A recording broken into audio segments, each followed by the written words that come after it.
बता देता फिर से। एंगुलर मोमेंटम कैलकुलेट करने के लिए लीनियर मोमेंटम कैलकुलेट करो, पोजीशन वेक्टर आ गया, जिस पॉइंट का वो एंगुलर मोमेंटम कैलकुलेट करना है। फॉर्मूला एंगुलर मोमेंटम का r क्रॉस के बिल्कुल टॉर्क की तरह ही है, क्रॉस प्रोटेक्टर r का मैग्नीट्यूड p का मैग्नीट्यूड इनटू sin थीटा। दूसरे से तरीके से देखोगे अगर मैग्नीट्यूड कैलकुलेट करना है, ये p आ गया, ये थीटा है, ये थीटा है, ये थीटा है, ये r है तो ये r sin थीटा है। टॉर्क की जगह जैसे आर्म लेंथ होती है वैसे आर्म लेंथ मान लो इसको, इसके ऊपर परपेंडिकुलर डाल दिया, arm length into linear momentum. सबसे पहले एग्जांपल ये किसका, सर्कल का, सर्कल के सर्कुलर पाथ में क्या मास घूम रहा है तो m इनटू v, और आपको पता है वेलोसिटी सर्कुलर पाथ में हमेशा रेडियस वेक्टर से क्या होगी, परपेंडिकुलर। अगर रेडियस वेक्टर इस पॉइंट का वो है वो सेंटर ऑफ द सर्कल, तो इस पॉइंट का वो एंगुलर मोमेंटम क्या आएगा, mvr आएगा। फिर एक ये एग्जांपल था, v नॉट वेलोसिटी थी, थीटा एंगल था, m मास था। पॉइंट ऑफ प्रोजेक्शन के अबाउट एंगुलर मोमेंटम कैलकुलेट करना है जब पार्टिकल हाईएस्ट पॉइंट पे just about to strike the ground. Highest point पे होगा तो वेलोसिटी इधर v नॉट cos थीटा ही रहेगी। ये लीनियर मोमेंटम हो गया, इसके ऊपर परपेंडिकुलर डाल दो मोमेंटम की डायरेक्शन के ऊपर, आया ना। ये हाइट आ गई मैक्सिमम, तो ये तो हो गया mv not cos theta linear momentum, और हाइट क्या है ये वाली v not square sin square theta upon 2g। ऐसे जस्ट ये स्ट्राइक करने वाला था, तो इस टाइम पे क्या किया, ये v नॉट आ गया इधर, ये एंगल थीटा होगा, ये भी थीटा होगा बाय सिमेट्री। अब इस मोमेंटम के दो कंपोनेंट कर दो, एक तो ये, एक ये, तो ये वाला कंपोनेंट आ गया रेडियस वेक्टर के परपेंडिकुलर, तो m v naught cos theta sin theta into r, range का फॉर्मूला क्या है, v not square sin theta upon g into ये वाला मोमेंटम। लॉजिक आ गया।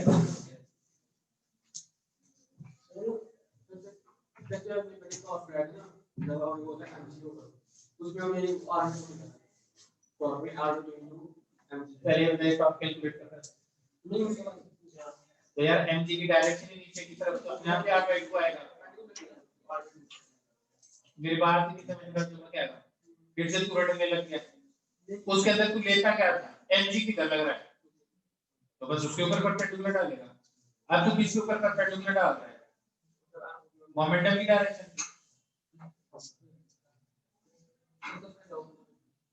अब क्या डालूं,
है तो एकदम टॉर्क जैसे ही ना, बस mg की जगह आपको लीनियर मोमेंटम की डायरेक्शन देखनी है।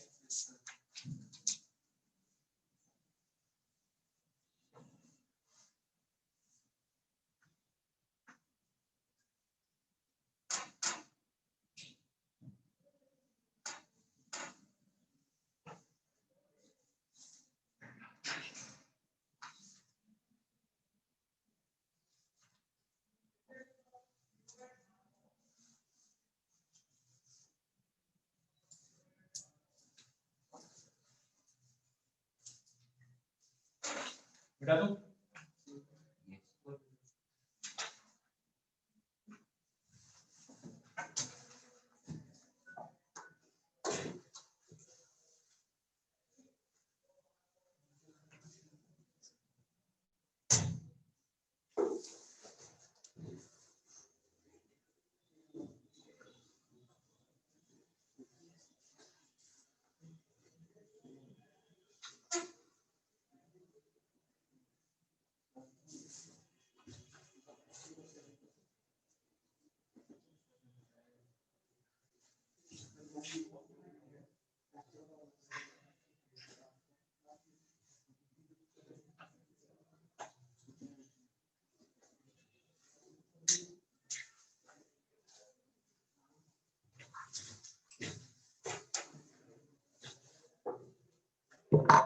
अब सुनो,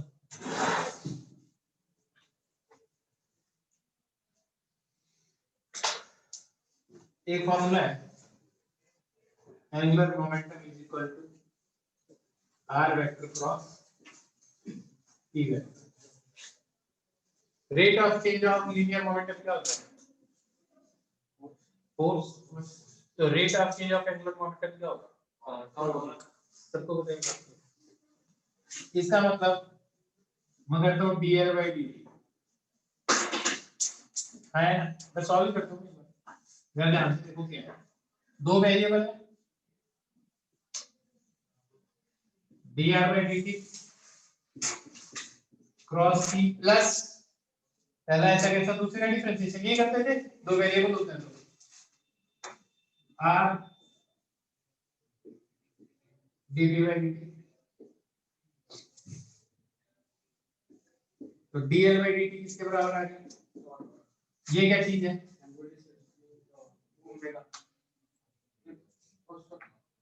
देखो किसी ने बोला सबसे पहले जवाब देना है, तो बता क्या है? फिर d थीटा by dt क्या होता है? वेलोसिटी। देखिए मैं बोल रहा हूँ जल्दबाजी करेगा तो ये भी गलत करेगा।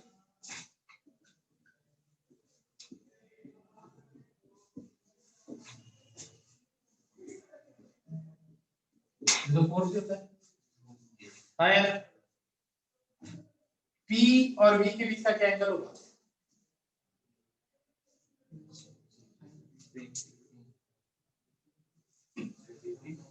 मोमेंटम और वेलोसिटी के बीच में क्या एंगल होता है? Zero.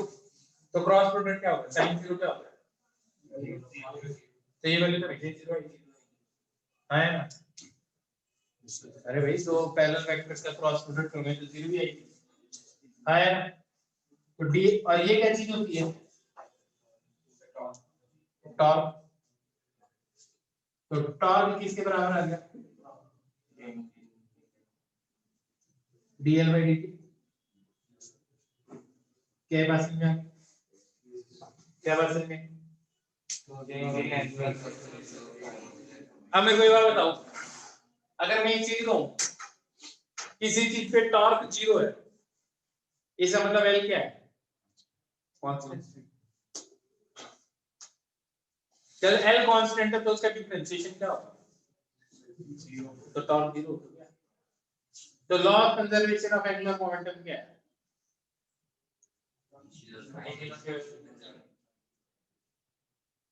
if net external torque of the system is zero। पहले ये बताओ नेट टॉर्क कैसे निकालोगे? हर एक के ऊपर टॉर्क कैलकुलेट कर लो, सबका सम कर दो। नेट फोर्स कैसे निकालते हो? हर फोर्स और सबका सम कर लो। ये तो तुम्हें पता चली गया कि इंटरनल फोर्सेस के कारण टॉर्क जीरो होता है सिस्टम में, आया ना?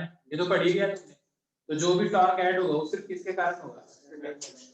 तो जितने भी एक्सटर्नल फोर्स है हर एक के कारण टॉर्क निकालो, उसको जोड़ दो। ऐसा नहीं कर रहे थे हम पहले भी, तो ऐसा ही किया है कि हर एक फोर्स के कारण टॉर्क निकाल रहे थे और फिर उनको ऐड कर रहे थे, सेम डायरेक्शन में प्लस, उल्टी डायरेक्शन में माइनस, आया ना? तो इससे पता चलता है अगर नेट एक्सटर्नल टॉर्क किसी सिस्टम पे क्या है? जीरो है, तो उसका टोटल एंगुलर मोमेंटम क्या रहना चाहिए? कंजर्व रहना चाहिए, आया ना?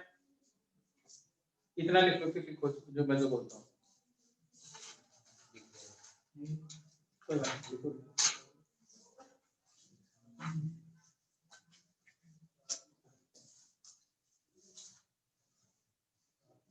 देखो ये पूछा जाता है स्कूल में बहुत बार। हाँ सिंपल ये डेरिवेशन क्या है, एक ही तो लाइन की बात है, बस डिफरेंशिएट ही तो दिया है एंगुलर मोमेंटम को। अभी थोड़ी सी देर हो तो इसकी फील आ जाएगी, बहुत बढ़िया चीज है।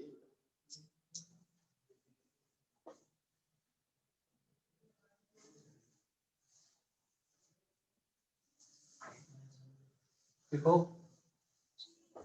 law of conservation of linear momentum, sorry, angular momentum, law of conservation of angular momentum.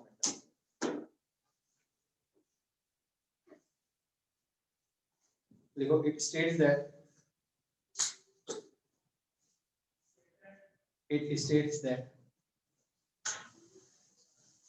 if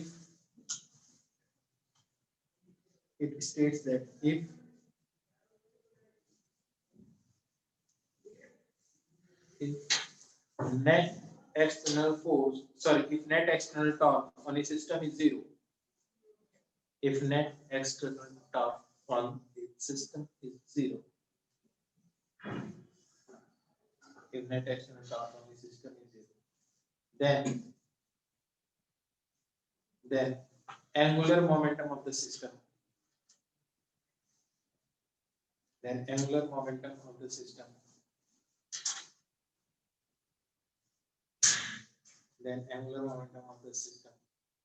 remains conserved. Then angular momentum of the system remains conserved. अब इस बात को समझते हैं, है ना? समझे? तो सुन लो, समझ लो.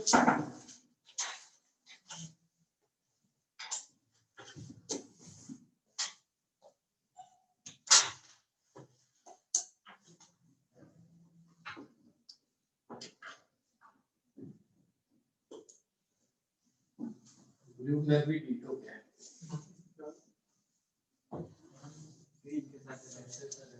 There is a lot of inertia. चलो, एक बार बताओ,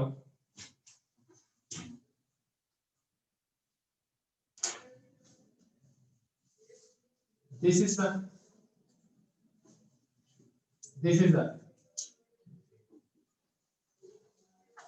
m mass अर्थ का v वेलोसिटी है. ये बताओ, इसका लीनियर मोमेंटम कंजर्व है क्या? अर्थ का लीनियर मोमेंटम कंजर्व है क्या? क्यों? डायरेक्शन चेंज नहीं.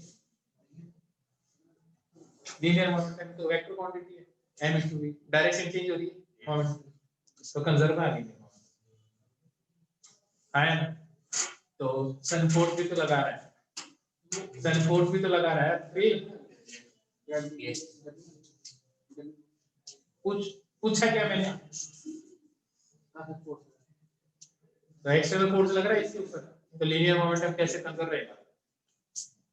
अब बताओ, इसका एंगुलर मोमेंटम कंजर्व है क्या?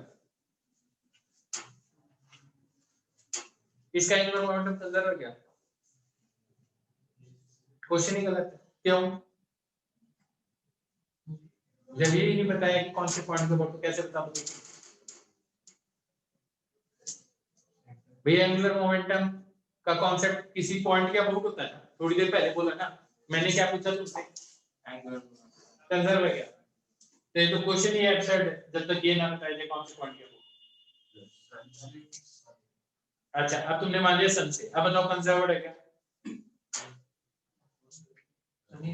मैग्नीट्यूड बताओ क्या है इसका हर मोमेंट पे? यहाँ पे तो इसका मैग्नीट्यूड क्या है एंगुलर मोमेंटम का? यहाँ पे था तब क्या होगा? यहाँ पे था तब क्या है? बताओ एंगुलर मोमेंटम. मैं तो पूछ रहा हूँ, सिर्फ उसका जवाब दो, ज्यादा नहीं और कम नहीं. और हर पॉइंट पे एंगुलर मोमेंटम का मैग्नीट्यूड क्या है और डायरेक्शन कौन सी आ रही है? r cross r p r p r p. कौन से पॉइंट पे एंगुलर मोमेंटम चेंज हो रहा है? तो नहीं देख रहा है. तो इस पॉइंट के अबाउट एंगुलर मोमेंटम क्या है? तो इस पॉइंट के अबाउट टॉर्क भी जीरो तक की इसके ऊपर जो एक्ट कर रहा है. तो तुम यहां बैठे हो तो क्या इसके ऊपर इधर फोर्स लग रहा है? इस फोर्स के इस पॉइंट का टॉर्क क्या है?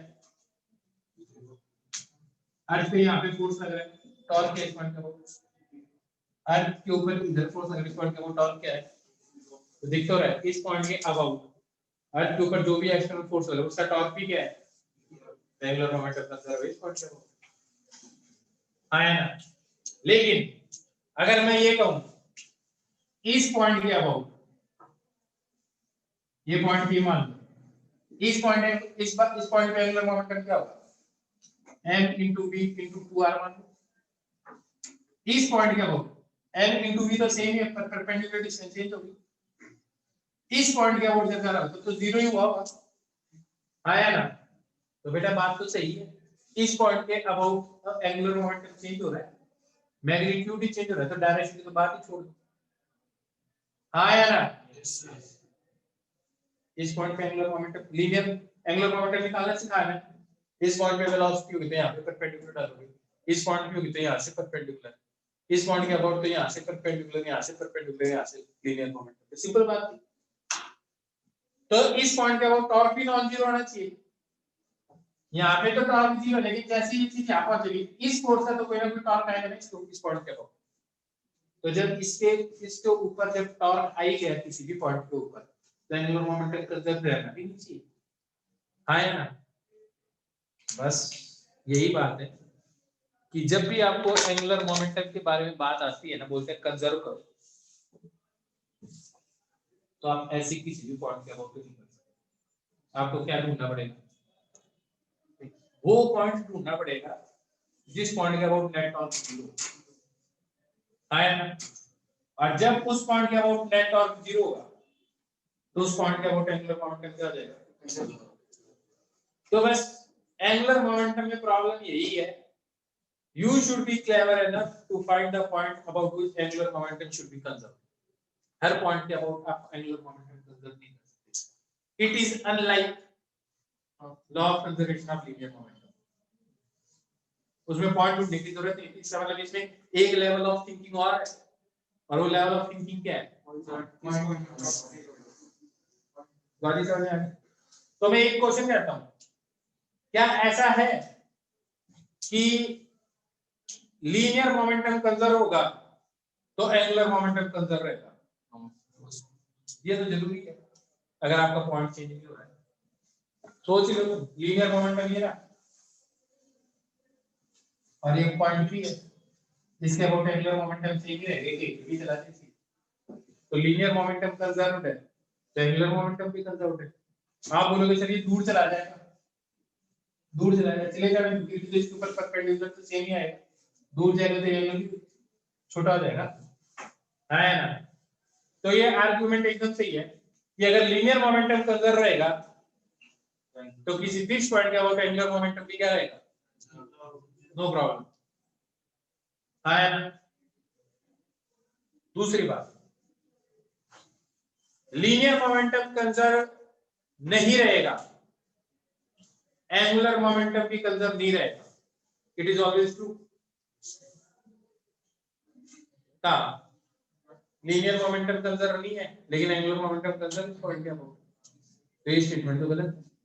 तो ऐसा हो सकता है कि लीनियर मोमेंटम तो चेंज हो रहा हो लेकिन एंगुलर मोमेंटम चेंज नहीं हो रहा हो, यस दिस कैन हैपन। क्या ऐसे हो सकता है कि लीनियर मोमेंटम भी चेंज और एंगुलर मोमेंटम भी चेंज हो रहा हो, बिल्कुल हो रहा था, अभी तो देखा प्रोजेक्टाइल देखा था, इस पॉइंट का बहुत अलग एंगुलर मोमेंटम था, इस पॉइंट का बहुत अलग था, और इस पॉइंट का बहुत जीरो था जब यहां से देखा ही था, है ना। तो इस केस में लीनियर मोमेंटम भी कंजर्व नहीं था और एंगुलर मोमेंटम भी कंजर्व नहीं था। इट मींस ये दोनों फिजिकल क्वांटिटी एंटायरली डिफरेंट है, एक दूसरे से लेना देना नहीं है ना। जैसे फोर्स का टॉर्क का एक दूसरे से कोई लेना देना नहीं है, दोनों एंटायरली डिफरेंट फिजिकल क्वांटिटी। वैसे लीनियर मोमेंटम और एंगुलर मोमेंटम क्या है, एक दूसरे से एंटायरली डिफरेंट क्वांटिटीज है। और सिर्फ एक बात का ध्यान देना कि एंगुलर मोमेंटम कंजर्व कौन से पॉइंट का वोट करोगे, नेट ऑफ जीरो। एक खास बात, सबसे बढ़िया बात, अगर कोई फोर्स ही नहीं लग रहा तो कौन से पॉइंट का वोट एंगुलर मोमेंटम कंजर्व करोगे, किसी भी पॉइंट का वोट, क्या बढ़िया बात है ना। क्योंकि जब कोई फोर्स ही नहीं लगेगा तो कभी कोई टॉर्क भी नहीं लगेगा, और इंटरनल फोर्सेस कोई टॉर्क लगाते नहीं।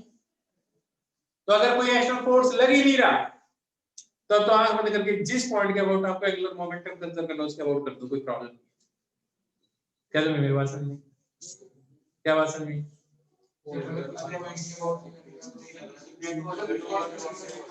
यू आर वेरी इंटेलिजेंट, शाबाश।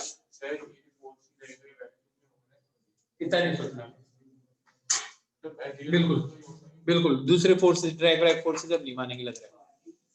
हाँ है ना?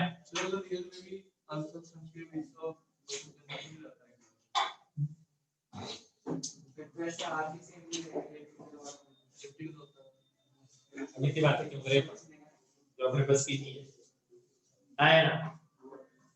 टोटल यूनिवर्स का एंगुलर मोमेंटम कंजर्व है, एंगुलर लीनियर ये समझ में आ गई? ये बात लिखी भी नहीं थी तो मैंने बनाया, बस ये बात है। Clearly find the point about which torque is zero, conserve angular momentum above that point. है ना? और किसी भी पॉइंट का वो एंगुलर मोमेंटम कंजर्व कर दोगे कब? जब force is external force is zero. Net नहीं, एक्सटर्नल फोर्स लग ही नहीं रहे, दोनों बातों में अंतर है। हाँ है ना?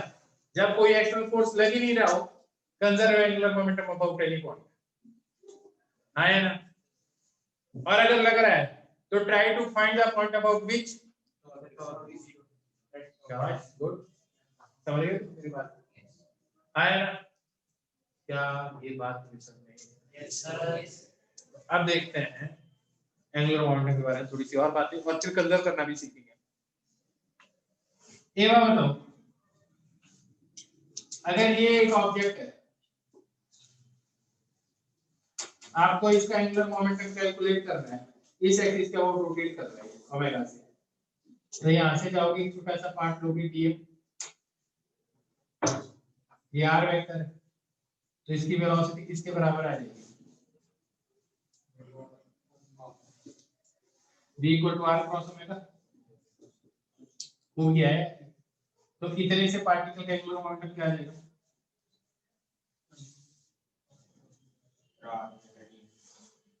dm into v आया ना?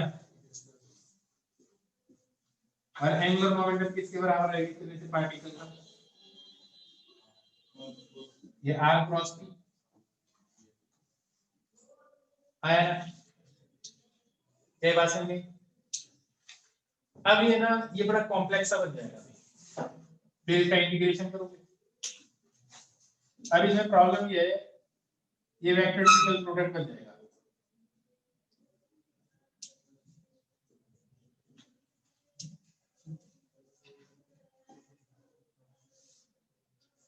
अभी कैसे सॉल्व हो सकता है? ये कैसे सॉल्व हो सकता है? तो बहुत ही टीडियस काम है, तो मैं एक चीज कर दूं, इसको मैं स्केलर बना के सॉल्व कर लूं, है ना? इस स्केलर मानने में मेरे को एक प्रॉब्लम है, कुछ क्या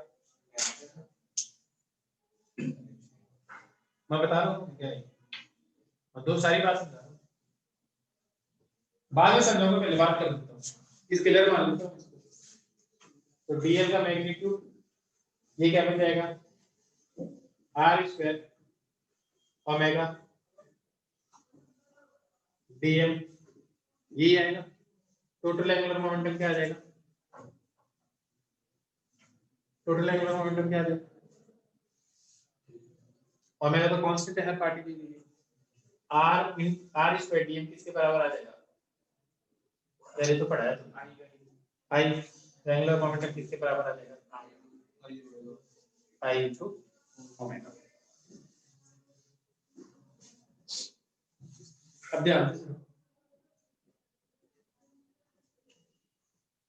कई बार लोग ऐसे लिख देता है,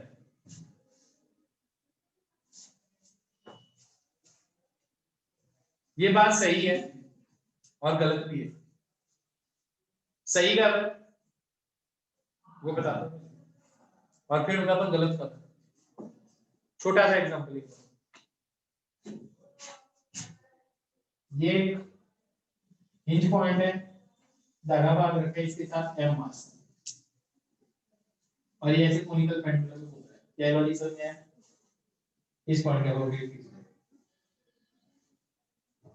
अब मेरे को ये बताओ, ये लेंथ l है, ये एंगल थीटा है, इसका एंगुलर मोमेंटम कैलकुलेट करने की कोशिश करते हैं डायरेक्ट। ध्यान से समझना, एक बार बताऊंगा और बहुत आराम से बताऊंगा। इस टाइम पे इसकी वेलोसिटी इधर होगी, जैसे अगर ये चीज यूं है तो इस पॉइंट पे ये हिंज पॉइंट है, इस पॉइंट पे वेलोसिटी इधर होगी। इसका इस पॉइंट का अबाउट एंगुलर मोमेंटम क्या करेंगे, पी पॉइंट का अबाउट रेडियस वेक्टर ये होगा। एंगुलर मोमेंटम अंदर की तरफ है, लीनियर मोमेंटम, तो r क्रॉस की इधर आएगा, तो एंगुलर मोमेंटम की इस पॉइंट पे डायरेक्शन की तरह आएगी, ये आएगी r, तो ये ना पार्टिकल भी अंदर की तरफ जा रहा है, यूं घूम रहा है। अरे यार फिर से समझ लो, उसका धागे से एक पेंडुलम बांध रखा है, वो यूं घूम रहा है, तो इस पॉइंट पे होगा तो इसकी वेलोसिटी इधर होगी, इस पॉइंट पे, इस पॉइंट के अबाउट एंगुलर मोमेंटम क्या है, तो यहाँ से रेडियस वेक्टर ये हो गया, तो r क्रॉस p इन दोनों के परपेंडिकुलर होगा ना, तो यूं ही तो होगा ना, इस डायरेक्शन में आया ना। तो l की डायरेक्शन तो ये है, लेकिन इस एक्सिस का अबाउट ये घूम तो ऐसे रहता है, ओमेगा की डायरेक्शन कौन सी है, ओमेगा की डायरेक्शन उंगलियों को कर्व कर दो, तो ओमेगा की डायरेक्शन ये है ना। आई को तो मैं वेक्टर लगाता ही नहीं, स्केलर की तरह ट्रीट करता हूं, है टेंशन पर स्केलर की तरह ट्रीट कर रहा हूं। क्या ओमेगा और एल सेम डायरेक्शन में है, तभी नहीं लगा आया ना, तब तो ये क्या हो गया, गलत हो गया। लेकिन इस पॉइंट के अबाउट अगर मास डिस्ट्रीब्यूशन सिमेट्रिक है, दैट इज एक मास इधर बाहर है, एक मास इधर बाहर है, ध्यान से समझना। तो अब जो वेलोसिटी, जो मास इतना है वही मास इतना है, तो इसकी वेलोसिटी इधर होगी, रेडियस वेक्टर इसका यूं होगा, इस बार यूं आएगा ना। अब जरा देखो r क्रॉस p कैसे आएगा, r तो ये रहा, p ये रहा, r क्रॉस p इधर आएगा, इधर आएगा, तो इस केस में r क्रॉस p इधर आएगा, आया ना। अब जरा देखो इन दोनों का वेक्टर सम करोगे तो इसका ये कंपोनेंट और इसका ये कंपोनेंट तो कैंसिल हो जाएंगे और इधर इधर जुड़े। अब मेरे हिसाब से एंगुलर मोमेंटम और ओमेगा सेम डायरेक्शन में है, अब तो आ गया ना सेम डायरेक्शन में, तो कब आएगा सेम डायरेक्शन में, अब समझ गए। अब तुम इस पूरे को एक रिंग बना लो, तो अब लिख सकते हो L equal to I into omega vector form में भी, जब एक्सिस ऑफ रोटेशन के अबाउट मास डिस्ट्रीब्यूशन सिमेट्रिक हो देन इट इज करेक्ट, लेकिन जब एक्सिस ऑफ रोटेशन के अबाउट मास डिस्ट्रीब्यूशन सिमेट्रिक ना हो तो वेक्टर फॉर्म में स्केलर फॉर्म से काम चलाओ। ये पता चल गया क्यों, इससे ज्यादा सोचना नहीं, हाँ है ना। तो ये वाली इक्वेशन वेक्टर फॉर्म में कब एप्लीकेबल होगी, और जब तुम्हें पता है कि यार मास डिस्ट्रीब्यूशन सिमेट्रिक नहीं है तो क्या लगाना, सिर्फ इसके direction L to I omega लगाना है, दिमाग मत लगाना, इसलिए मैंने ये कर दिया। अब इस इक्वेशन को सॉल्व करना टीडियस जॉब इसीलिए है क्योंकि हर बार ये डायरेक्शन अलग अलग है, ये सॉल्व करना बड़ा मुश्किल काम है। तो जब मुश्किल है तो क्यों करना, मुश्किल काम करते ही नहीं। हाँ सही बात है, तो नहीं करते, कभी नहीं करता। तो मैंने सिंपल बोल दिया, किसी भी ऑब्जेक्ट का अगर एंगुलर मोमेंटम निकाल रहा है, अगर वो क्या कर रहा है, फिक्स्ड एक्सिस रोटेशन, सिंपल याद करो, इस एक्सिस के अबाउट रोटेट कर रहा है, आई इंटू ओमेगा, डायरेक्शन मत लगा देना, डायरेक्शन कब लगा देना, जब बस तुम समझ गए तुम क्या है, बात समझ में आ गई अच्छी तरह से। एक ही होगा तो एल की डायरेक्शन ही है, घूम तो ऐसे नहीं थी, तो ओमेगा की डायरेक्शन ही है, तो ये दोनों सेम तो नहीं है, तो ये इक्वेशन कैसे वैलिड रहेगी। हाँ जब मास डिस्ट्रीब्यूशन सिमेट्रिक नहीं हो तो ये लगा देना, सिमेट्रिक हो तो ये लगा देना, तेरी इच्छा है ना। ऐसे तो और भी अंदर की बात है इसकी, लेकिन अब ज्यादा अंदर की बात करनी नहीं चाहिए, ठीक है। क्यों, पूछा ही नहीं आपको भी। पढ़ने को तो कितना भी पढ़ लो, इतना चाहिए पूरे साल रोटेशन पढ़ते रहो, एंड थोड़ी है इसका। हाँ है ना, लेकिन हमें कितना करना है, जितना जेई से क्वेश्चन क्रैक हो इतना तो करना है।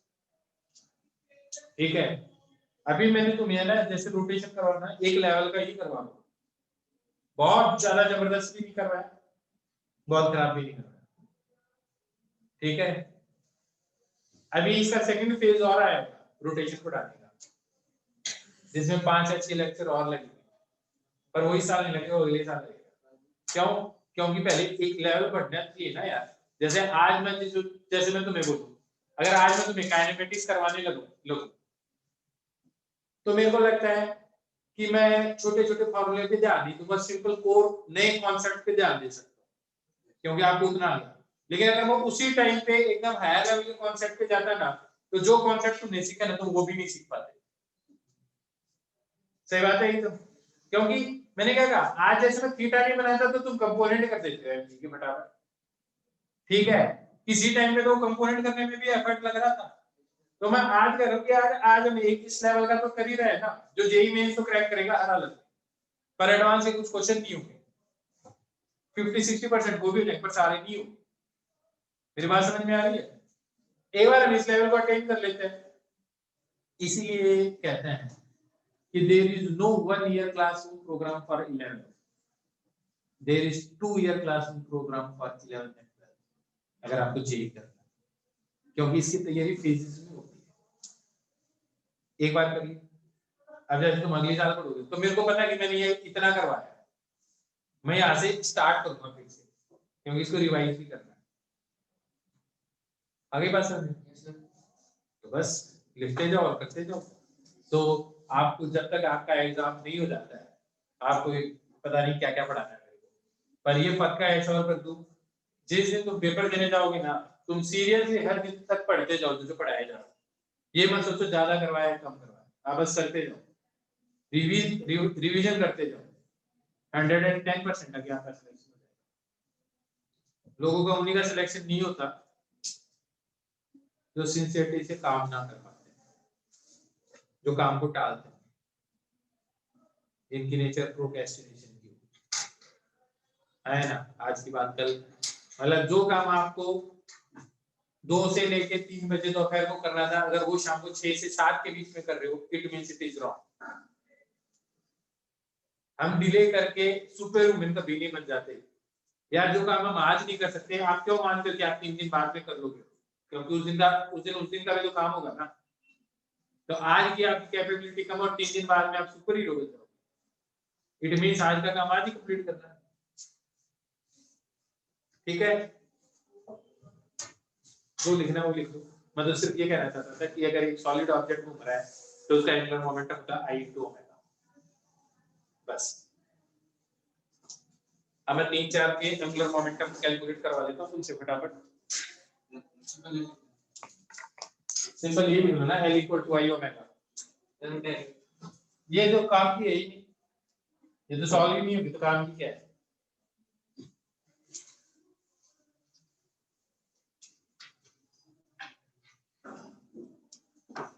अभी मैं प्रैक्टिस करवा रहा हूँ ना तुम्हें, चिंता क्यों कर रहे हो?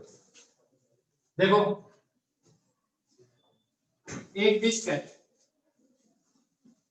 इस एक्सिस के अबाउट ओमेगा से रोटेट कर रही है, m mass r radius, angular momentum बताओ इस एक्सिस के अबाउट,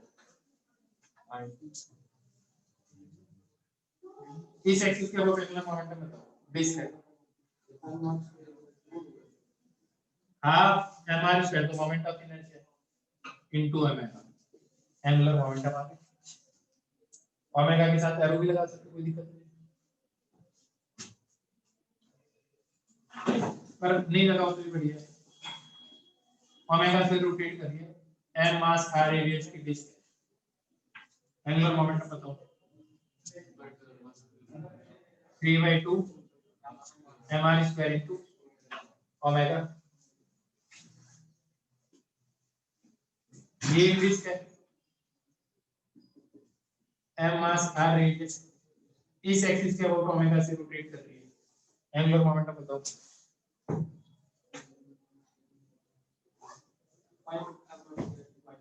बिल्कुल 5 mr square by 4 into omega.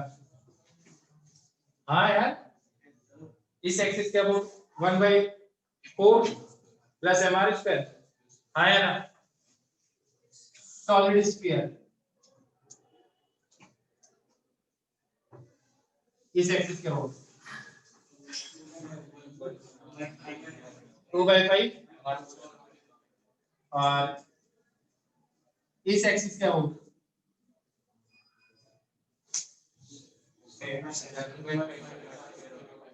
बात हो गया। आया ना इस एक्सिस के अबाउट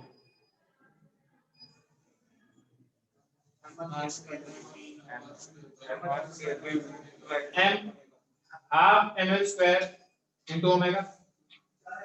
आया ना sorry 1/12 ml square into omega. इस एक्सिस के about 1/3 ml square into omega. ये बताओ दिया है पक्का बस बात।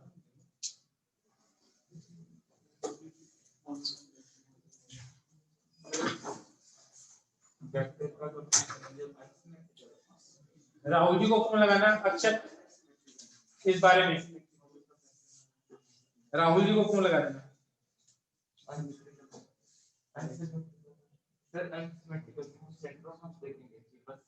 सिर्फ ये देखें कौन सी एक्सिस के अबाउट घूम रहा है। अनसिमेट्रिक सोचना ही नहीं बस साइन तो में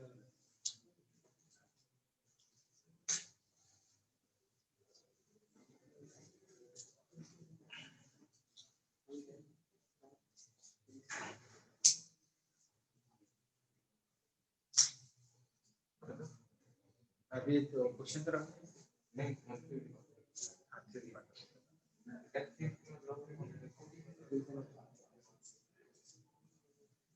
जाएगा अब कुछ थोड़ी देर तक कुछ क्वेश्चन में और कराऊंगा तो और होगा। मैंने कहा एक सेशन और लगाऊंगा क्वेश्चन का क्वेश्चन देख थोड़ी देर लगा। हाँ भाई समझ में आ गया। एंगुलर मोमेंटम कैलकुलेट करना आ गया ना।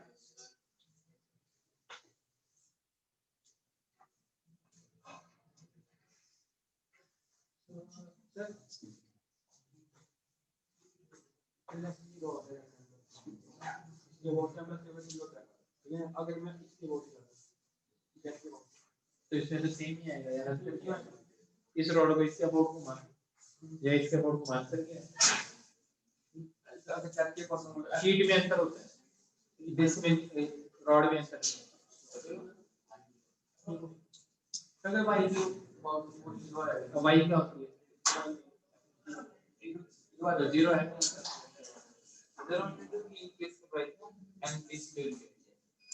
मतलब इसमें आपने कहा कि कोई इंडिपेंडेंट होगा नेट टॉर्क और नेट फोर्स।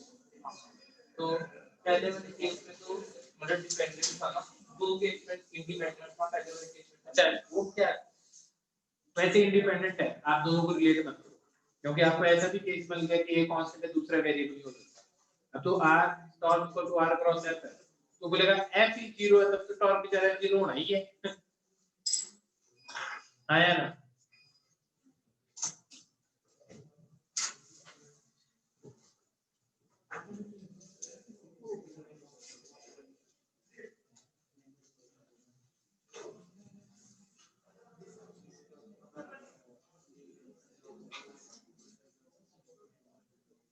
अब देखो आपको दो केस में तो एंगुलर मोमेंटम कैलकुलेट करना आ गया। कौन कौन से में एक पार्टिकल जा रहा है और दूसरे में एक फिक्स्ड एक्सिस के अबाउट चीज रोटेट कर रही है। एक तीसरा केस भी तो हो सकता है कौन सा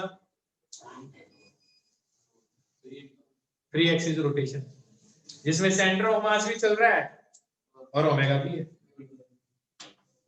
वैसे आइडिया लगाओ कैसे सॉल्व करेंगे। दोनों को ऐड कर दो सेंटर ऑफ मास के लिए तो r क्रॉस p कर दो। हाँ है ना और सेंटर ऑफ मास के अबाउट जो घूम रही है तो सेंटर ऑफ मास पे बैठ के क्या कर दो आई इंटू ओमेगा। अब आगे मेरी बात पक्का। जैसे मान लो ये एक स्फीयर है, ये v नॉट वेलोसिटी से जा रहा है इधर और ओमेगा से रोटेट कर रहा है। आप एंगुलर मोमेंटम कैलकुलेट करना चाहते हो, इसका एंगुलर मोमेंटम इसी पॉइंट क्या हो तो क्या आएगा आई इंटू ओमेगा आया ना। लेकिन ये कहां से है सेंटर ऑफ मास पे बैठ के। लेकिन अगर बाहर किसी पॉइंट से आप कैलकुलेट करना चाहो, मान लो इस पॉइंट से, तो क्या आएगा linear momentum m into v। अरे हाइट कितनी आएगी r। तो नेट एंगुलर मोमेंटम क्या आ जाएगा, एक तो m into v not into r इस पॉइंट का हो, और क्या आएगा सेंटर ऑफ मास का हो i इंटू ओमेगा। अगर एक चीज देखो r क्रॉस p की डायरेक्शन कौन सी है, r ये रहा p ये रहा, तो r क्रॉस p की डायरेक्शन कौन सी है अंदर की तरफ, और ओमेगा की भी डायरेक्शन कौन सी है अंदर की, तो दोनों ऐड करेंगे आया ना। अपोजिट डायरेक्शन आती तो क्या कर देते, तो आप इस पॉइंट के अबाउट देखो, इस पॉइंट के अबाउट देखो, एंगुलर मोमेंटम सेम ही आएगा आया ना। तो कई बार सेम भी आ जाता है कई पॉइंटों के अबाउट, लेकिन इस पॉइंट के अबाउट देखो और इस पॉइंट के अबाउट देखो अलग अलग आएगा, क्योंकि इस पॉइंट के अबाउट ये वाली वैल्यू क्या हो जाएगी जीरो, क्योंकि लीनियर मोमेंटम इसके अबाउट है। तो इस पॉइंट के अबाउट सीधा सीधा क्या आएगा आई इंटू ओमेगा। तो एक चीज तो मान ही लो, अगर किसी चीज का फिक्स्ड एक्सिस रोटेशन है तो हर पॉइंट के अबाउट एंगुलर मोमेंटम सेम है, क्योंकि ये टर्म तो कभी आएगी ही नहीं। चलो एक और सिंपल कर देता हूं, अगर कोई चीज सेंटर ऑफ मास के अबाउट खींच करके घुमा रखा है तो उसका एंगुलर मोमेंटम क्या आएगा किसी भी पॉइंट के अबाउट, क्योंकि सेंटर ऑफ मास तो चल ही नहीं रहा, तो ये चीज तो क्या हो गई है, तो हमेशा एल किसके बराबर आएगा। तो अगर मैं बोलूं कोई चीज सेंटर ऑफ मास के अबाउट घूम रही है, उसका एंगुलर मोमेंटम किसी भी पॉइंट के अबाउट क्या आएगा आई ओमेगा आएगा, इररिस्पेक्टिव कोई भी पॉइंट। ये बात समझ में पक्का, ऐसे फील आ रही है तो आया ना। अब जैसे सॉलिड स्फीयर है तो दो चीज कर दो। अब सुनो, अगर ये फ्रिक्शन वाली सरफेस भी है तो आपको मैं एक बात कहता हूं, आप इस पॉइंट के अबाउट पे ना एंगुलर मोमेंटम भी कंजर्व कर सकते हो। अगली क्लास में ऐसे क्वेश्चन करवाऊंगा। क्यों, इसलिए एक तो इसके नीचे की तरफ क्या फोर्स लग रहा होगा और ऊपर की तरफ क्या लग रहा होगा नॉर्मल,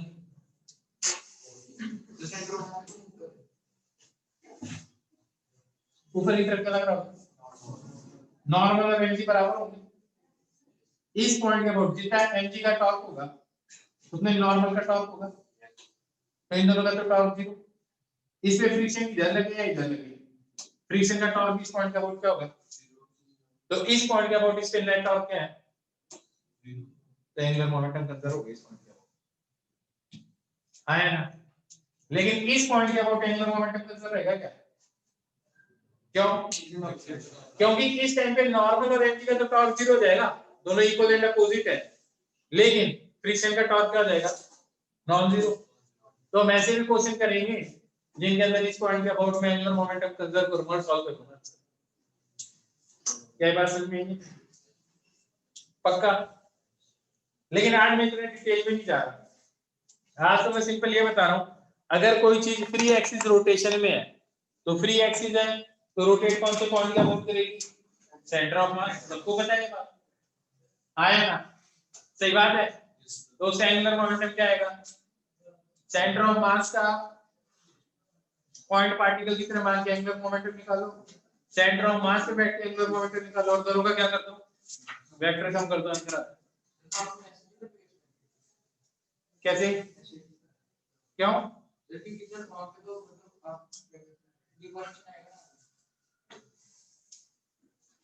तुम बताओ क्या कहता है मैंने, उसने क्वेश्चन पूछा उससे जवाब पूछ रहा हूँ क्या कहता है उसने बोला सर इसमें तो नॉर्मल ऐसे लगेगा ना क्योंकि डिफॉर्मेशन आएगी।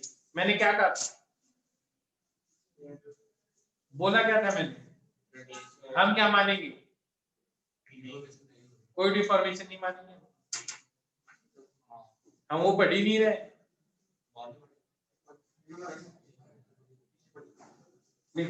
बोली थी ना मैंने बात कि भैया बिल्कुल डिफॉर्मेशन होती है लेकिन हम वो पढ़ी, अब बता क्यों लगाऊं उधर से, बता ये तो प्रॉब्लम है, बता दो तो भी दिक्कत है।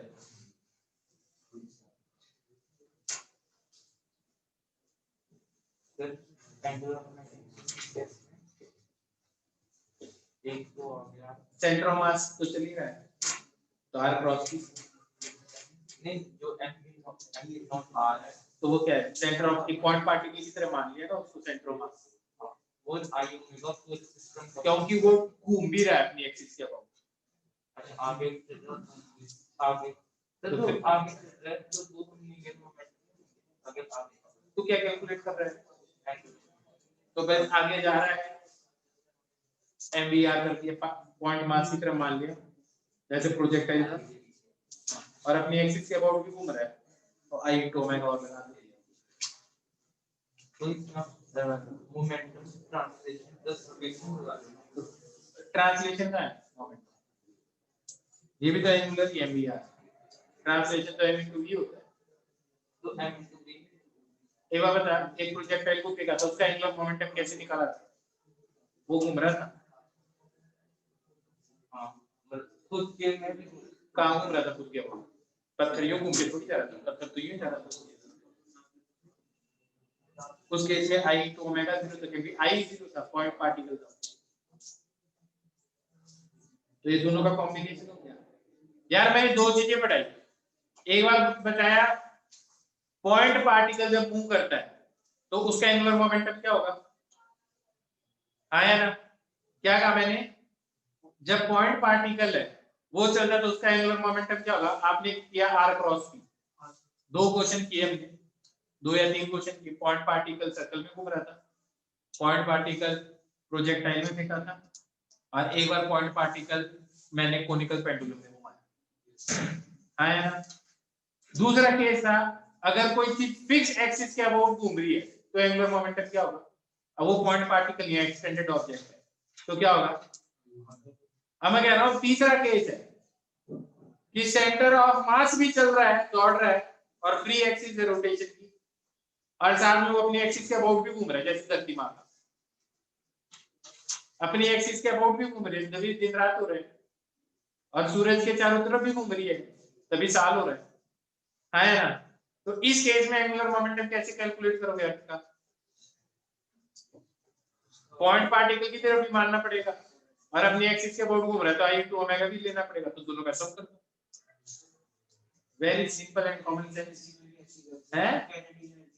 बिल्कुल काइनेटिक एनर्जी में भी तो यही कर रहे थे, तो सेम ही एंगुलर मोमेंटम में कर रहे हैं यार, कॉन्सेप्ट सेम ही है सारे के सारे, सिमेट्रिक कॉन्सेप्ट है,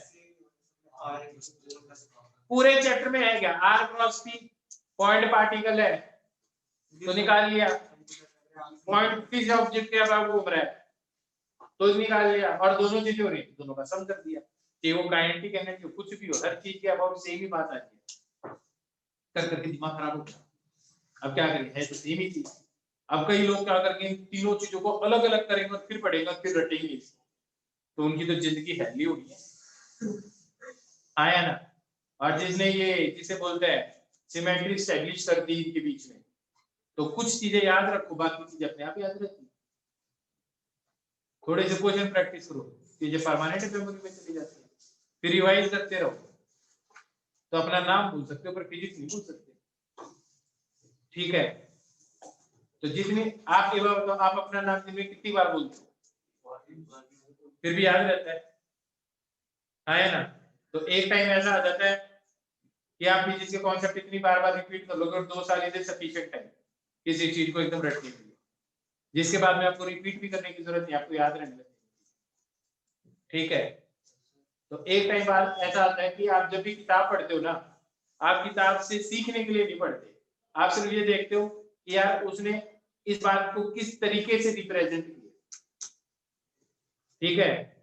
तो हमें ना अपना वो लेवल बनाना है कि हम किताबें डिफरेंट ऑथर्स की पढ़े, तो हम सिर्फ ये देखें कि यार ये इसने इस बात को कैसे प्रेजेंट किया है, ना ही कि ये फाइंड करें अच्छा यार ये नया कॉन्सेप्ट है, नया कॉन्सेप्ट कोई नहीं, बेसिक बात नहीं है घुमाऊंगा, ठीक है।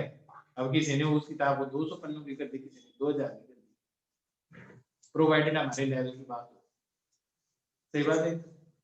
तो बस ऐसे पढ़ते जाओ, और जिन बच्चों का यार सिलेक्शन होता है ना उसी लेवल पे पहुंच जाता है किसी भी टॉपिक को लेकर। ये समझ में आ गया। अब मैं बात कर रहा हूं एकदम सिंपल, हार्ड बात तो मेरे को आती नहीं। तुमने देखा होगा एंगुलर मोमेंटम की बात करता हूं, नाम सुना ice skater delight, ice skater delight, चलो आइस स्केटर डिलाइट होता है, आपने देखा होगा जैसे आइस के ऊपर कई बार ओलंपिक्स में भी लड़की डांस करती है, अब देखा है, हाँ वही है आइस स्केटर डिलाइट। अब उसमें क्या है, ध्यान से देखना, वो क्या करती है जैसे घूमती है, तो अगर जब उसको स्लो घूमना होता है तो अपने हाथ पांव ऐसे दूर दूर कर देती है, और जैसे वो हाथ पांव को पास में लेके तो उसकी स्पीड बढ़ जाती है, देखा ऐसा। वो इसलिए होता है क्योंकि आइस के ऊपर फ्रिक्शन बहुत कम है, तो टॉर्क तो लगभग क्या है, 0। और वो क्या करती है, जैसे ही उसका एंगुलर मोमेंटम कंजर्व है इनटू ओमेगा, उसमें क्या होता है जैसे वो हाथ पांव दूर कर लेती है तो एक्सिस ऑफ रोटेशन से मास दूर दूर हो जाता है, और जब एक्सिस ऑफ रोटेशन से मास दूर दूर हो जाता है तो एल तो कांस्टेंट होना चाहिए इनटू ओमेगा, है ना। तो हाथ पांव जैसे दूर करेगी तो आई क्या हो जाएगा, तो ओमेगा क्या हो जाना चाहिए, तो धीरे धीरे घूमती है। जैसे ही हाथ पांव एकदम पास में लेके आ जाती है तो आई क्या हो जाएगा, कम हो जाएगा, एक्सिस ऑफ रोटेशन के पास आ गया मास, तो आई क्या हो गया, तो ओमेगा क्या हो गया, तो स्पीड बढ़ जाती है। और एग्जांपल बताता हूं, और एग्जांपल सुनो, angular momentum always conserve external torque 0 है। mg का टॉर्क क्या होता है, कोई चीज हवा में सिर्फ mg का टॉर्क क्या है, 0 सेंटर ऑफ मास से बहुत ही। तो आपने देखा होगा कि कई बार है ना लोग ऊपर से जंप करते हैं पानी के अंदर, है ना, जो डाइव करते हैं, तो ऊपर से डाइव करते हैं, बीच में स्पीड खूब स्पीड हो जाती है, फिर धीरे हो जाता है, फिर पानी में घुस जाता है, देखा है। तो वो क्या करते हैं जब जंप करते हैं ना, तो जैसे मैं इसको पे करूं तो एक बार जंप करते हैं यहाँ से, तो जैसे वो यहाँ से जंप करते हैं उनकी हाइट मान लो ये है, तो आई इंटू ओमेगा हो गया सेंटर मास से हो। फिर वो क्या करते हैं अपने हाथ पांव को पास में लेकर आ जाते हैं, ऐसे कर देते हैं हाथ पांव को पास में जब बीच में होता है, तो जैसे ही क्या इस एक्सिस के वो सेंटर मास के वो आई क्या हो गया कम, तो ओमेगा क्या हो जाना चाहिए, तो एकदम से स्पीड बढ़ जाती है। और जैसे ही पानी में घुसने वाले थे तो अपने बॉडी को फिर से वो स्ट्रेच कर लेते हैं, फिर से स्ट्रेच कर लेते हैं, तो आई फिर से क्या हो गया सेंटर मास के वो, तो ओमेगा क्या हो गया, फिर पानी के अंदर से भी चले जाता है। और सबसे जबरदस्त एग्जांपल, जब लोग लॉन्ग जंप करते हैं, ध्यान से देखना, जब लॉन्ग जंप करते हैं तो दौड़ते हैं, तो जब वो जंप करते हैं तो उनके पांव आगे होते हैं या हाथ आगे होते हैं, जस्ट जब वो जंप करने वाले होते हैं, जब पांव आगे होते हैं जंप करके ऐसे पांव करके जंप, थोड़े से वो आगे झुकते हैं जब जंप करते हैं, याद रखना, दौड़ते जाते हैं आगे और फिर जंप करते हैं। इसका लॉजिक सुनो क्या है, हाथ आगे होते हैं उस टाइम पे जंप करते टाइम, जस्ट जब वो जंप लेने वाले होते हैं, क्यों, जैसे वो हवा में होंगे ना, अब वो क्या करेंगे, हवा में रहेंगे, something is moving anti clockwise clockwise, तो देखो वो हाथों को पीछे करते हैं तो वो पांव को आगे करते हैं, एंगुलर मोमेंटम कंजर्व रहता है, ठीक है। क्योंकि वो पांव जब आगे जाएंगे तभी वो ज्यादा से ज्यादा डिस्टेंस पे जाके टच करेंगे पांव को, है ना। We use angular momentum but unknowing, ठीक है। तो आप कभी भी देखोगे जब भी कोई लॉन्ग जंप करेगा ना, जब दौड़ेगा ना, तो जैसे ही जंप करेगा उसके हाथ आगे होते हैं और फिर वो जंप करता है, और जब वो हवा में होता है ना तो क्या कहता है हाथों को पीछे की तरफ ऐसे घुमाता है जिसके कारण पाँव आगे की तरफ घूमता है, एंगुलर मोमेंटम कंजर्व रहता है, क्योंकि mg का तो टॉर्क 0 है, तो एक्सटर्नल टॉर्क कोई लग नहीं रहा, तो एंगुलर मोमेंटम कंजर्व रहना चाहिए। तो जब ये ऐसे घूमे तो पाँव किधर चले गए, आगे की तरफ चले गए, तो ज्यादा से ज्यादा दूरी पे जाके पाँव टच करते हैं। So this is the concept of angular momentum. Helicopter है, हेलीकॉप्टर का पीछे वाला जो पंखा है ना वो बंद कर दो, तो ऊपर वाला पंखा यूं घूम रहा है ना, तो नीचे वाला हेलीकॉप्टर यूं घूमेगा, उल्टा घूमेगा, ये यूं घूमेगा तो ये यूं घूमेगा, एंगुलर मोमेंटम कंजर्व करना पड़ेगा उसको, ठीक है। इसलिए पीछे को फैन लगाया जाता है, बिल्कुल। और बताता हूं, जो आप सोचते हो यार, जो अपन रॉकेट भेजते हैं ऊपर, ऊपर कोई दीवार तो है नहीं कि धक्का लगा के डायरेक्शन चेंज कर ले, ना एयर है, लगभग वैक्यूम ही है, तो डायरेक्शन कैसे चेंज करेगी? मैं बताता हूँ क्या होता है। ये मान लो रॉकेट है, इसमें फ्लाई व्हील लगा रहता है, व्हील हवा में, अगर ये व्हील यूं घूमेगा तो इसका एंगुलर मोमेंटम तो कंजर्व होना चाहिए। तो अगर ये चीज यूं घूम रही है तो ये रॉकेट कैसे घूमना चाहिए, एयर को ऐसे, तो इसकी डायरेक्शन ही हो जाएगी, है व्हील, व्हील फ्लाई व्हील, जैसे पंखा अंदर है ना, इसके अंदर ऐसा व्हील लगे रहता है, तो ये जो व्हील्स लगे रहते हैं ना, ये इसकी डायरेक्शन को एडजस्ट करते हैं, एंगुलर मोमेंटम कंजर्वेशन होता है इसमें, उससे डायरेक्शन चेंज होती है, वरना डायरेक्शन नहीं चेंज होती, क्योंकि वहां पे तो कोई धक्का भी नहीं लगा सकता है, डायरेक्शन चेंज कर दो। तो एक ही ऑप्शन आपके पास क्या है, एंगुलर मोमेंटम। तो इस पे है, हाँ, ये कब होता है, पहले होता है एंगुलर मोमेंटम कंजर्व कब होता है, तो इस पे टॉर्क 0 थोड़ी वाला घूमेगा कैसे,